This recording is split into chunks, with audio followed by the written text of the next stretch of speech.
box office show. We call it the BBO on MMT. And what a weekend it was for theatrical. $300 million total for all the films in the marketplace, led by Barbie and Oppenheimer. Barbenheimer, $235 million between them. Look at this. Biggest debut of 2023, Barbie, $155 million. Let's get into the numbers and go under the hood directly from Warner Brothers. This is going to be a ton of useful information for you and exactly what happened with this movie. First of all, a location average of $36.5 thousand per. That is massive. That's why we have 155 million stateside. This is the largest opening of 2023 in the US, 155. Largest pre-show of 2023. Largest grossing day of 2023, Friday, 70.8.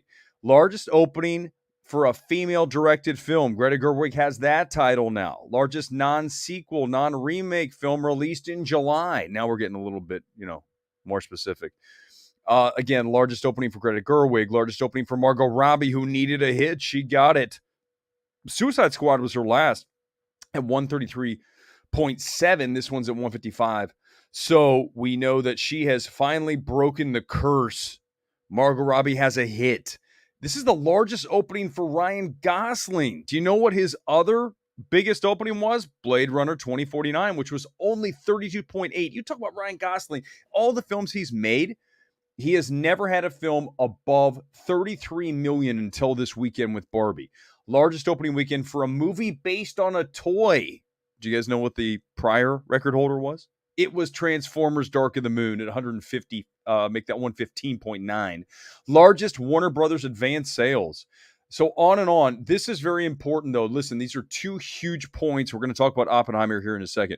These are two big key things. First time in the industry, in Hollywood, where one film opened at 100 plus and another at 80 plus. So Oppenheimer above 80. We'll get the number in a second. Fourth time in history where the weekend has been greater than 300 million. This is the first time we've seen this happen since Endgame back in April of 2019, pre-COVID. So this film is going to continue to crush cash. It has the A cinema score, which points to incredibly strong word of mouth, especially from young women. A plus, perfect. And then you've got Post Track, another service just like Cinema Score, 5 stars, with parents scoring it 4.5. So this is going to work for families. Top 10 locations overall. I know you guys love talking about this stuff, and so do I, because this is what I love about Warner Brothers. They give you like all the under the hood details on a film, and we can go through it. By the way, thanks for being here. If you haven't already, give me a like. This is the Breaking Box Office Show. We'll do it every Sunday morning when we get the numbers. This weekend's going to be bigger than the typical. Normally, we're just going to go boom, boom, boom, and that's it. Tight stream. Today will go a little longer, and then, of course, tonight, the big Sunday night spectacular here on Midnight Movie Talk. Today, morning movie talk. Here we go. AMC Burbank, LA. Right here, my home theater. Number 1. Number 2, AMC Empire in New York City. Lincoln Square in New York City, 3. Irvine Spectrum in Orange County, number 4. The Grove, 5. Century City, 6. Boston Common, my old home theater, number 7. Disney Springs in Orlando, where I used to live in another city I've lived in, my God. That is number 8. Number 9, Regal Edwards Greenway in Houston. So congrats to Demir. I believe Demir is one of my buddies on Twitter. I think he's the manager there. Regal Union Square, New York at number 10. Top markets, LA, New York, Dallas, Chicago, San Francisco, top 5. So what a weekend it was for Barbie, guys. I mean, this is a record shattering weekend for cinema, post-COVID, and what amazing sight it was last night to be at the AMC and to see everybody out and the diversity of the crowd, because you've got the Barbie that obviously appeals to the younger audiences, and I would say pretty much everybody at this point, except for Ben Shapiro. We'll talk about that tonight. I don't want to do it tonight. I don't want to do it right now on a Sunday morning. Let me save up some energy for tonight and really get into that. And then you have Oppenheimer. I saw it yesterday again in 70 millimeter. Let's talk about it. 1 second before we do that, I do want to show you something really cool from Warner Brothers.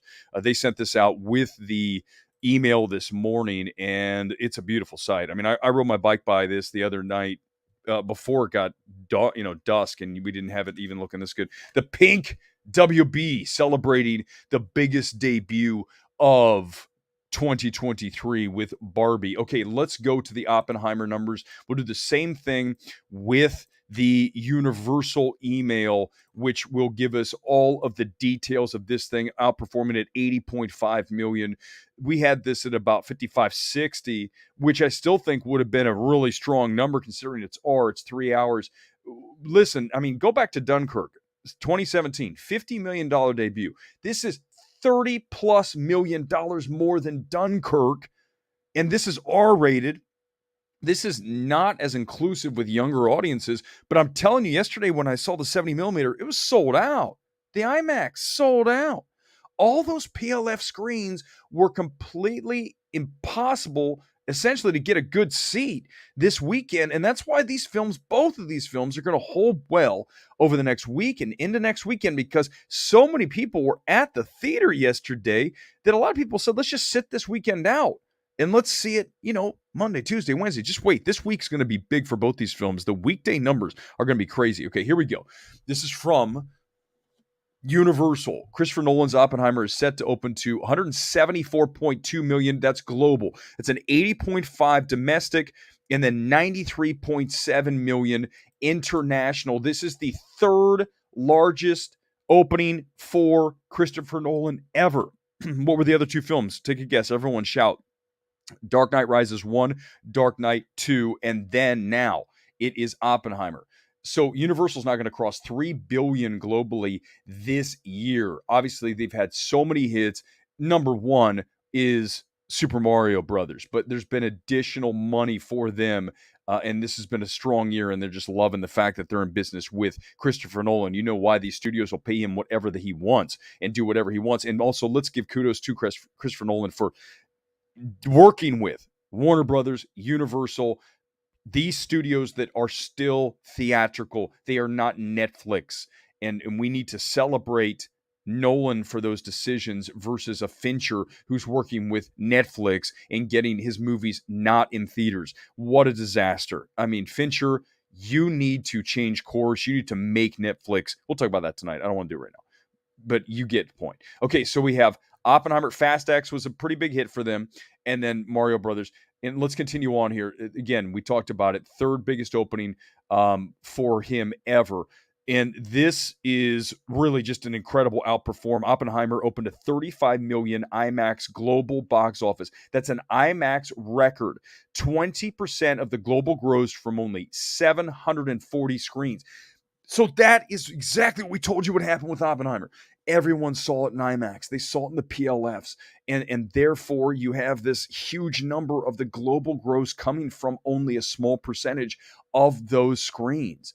And it's the biggest ever for an IMAX opening for Christopher Nolan in July, and biggest of 2023. Second highest for Universal. This is insane. And let's also, as we continue here for just a little bit longer here this morning, get a few comments in before we get ahead of that. Sunday night show is really going to be the same general deal here. We'll expand more and we'll really get into more of your thoughts. I just want to get the numbers out there, talk to you about all of the records that fell this weekend and all of the information that certainly is a momentous weekend for theatrical. But you know who paid a price this weekend was Mission Impossible. Mission Impossible 7 is in bad shape because it had a terrible weekend on it. Now, we thought that this film could end up doing $1 billion. I called it. I thought it could get $1 billion. We're talking about Tom Cruise coming off of Maverick. He was in a good situation after Dial of Disaster fell apart. But for whatever reason, this film has not worked and it's falling apart. You go to the email here from Paramount. Got all these studios. Got to figure out which one I'm going to next. And we look at the number. Let's see if I can get it here. Boom, there it is. Okay, so check this out. This is now at 252 million. That is international. Stateside, 120. So you're looking at 370 million after 2 weekends. Really, you would hope to see that number at near that after one. This is very disappointing for Universal. For Paramount. What we want to do here is tonight, I want you guys to come into the comments after the video, this thing processes. Come in now, I can use a couple, but I really want you to come into the comments after this thing is done. When we're done with the stream, and I want you to tell me what happened with Mission Impossible, thoughts on Barbie, thoughts on Oppenheimer. I'll use a few of those tonight when we get ready for the big Sunday night show at 11 Eastern, 8 Pacific.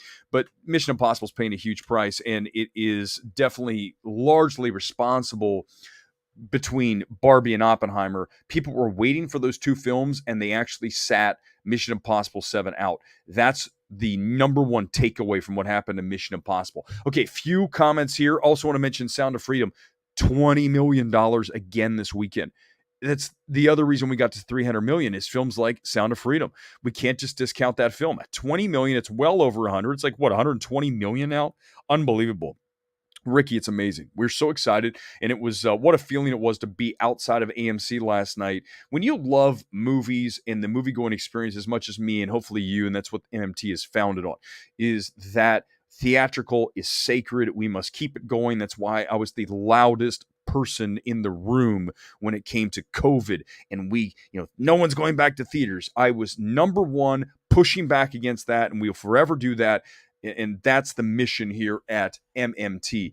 And it was really an emotional scene last night, watching all these people come out of the movie for me, because I love to see humanity united. And that's what movies do. And that's what they did this weekend. Tom, theaters packed this weekend, sellouts all day and evening. Incredible. Burbank was absolute zoo. I know they had a fire alarm midday. Luckily, I wasn't caught up in that. But normally, it wouldn't be an issue. There'd only be like a few people streaming out, even on a Saturday if it was like a regular weekend. The fact that it was this weekend with 300 million across all the films, yeah, it was insane. People coming down those stairs. And then you also, last night when I went to see 70 millimeter, Barbie people everywhere dressed in pink. Oppenheimer sold out, IMAX and 70 millimeter. All of this. I saw Mission Impossible, Indiana Jones, Fast and Furious, all these things. No sellout crowds, but Barbie and Oppenheimer killing it. That's exactly what's happening. This is here's the bad news, though. I will say, we're going to get this. These two films are going to continue to play well for a few days, and certainly, well, not just a few days, but the next few days are going to be really big. Next weekend will hold strong for both films.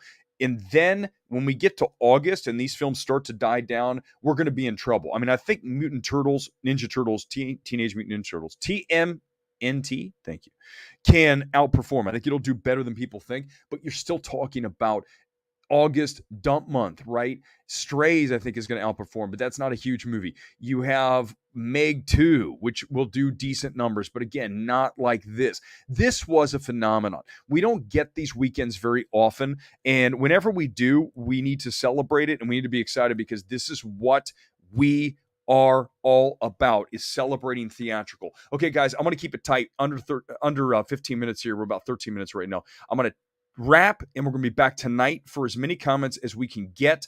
And I really want your thoughts on one of the most spectacular theatrical weekends that we have seen in years, biggest since 2019 and Endgame. And I'll tell you, it absolutely, if you love movies like me, and I know you do, that's why you're here, then nothing is more thrilling than seeing the numbers that we just went through here this morning on Breaking Box Office. I want to thank you for being here. We're back tonight for the Sunday Night Spectacular. The true Midnight Movie Talk returns at 11 Eastern, 8 Pacific tonight. Your comments, and we'll go wide open tonight. Big scope on MMT. Until then, peace out. Thanks for watching.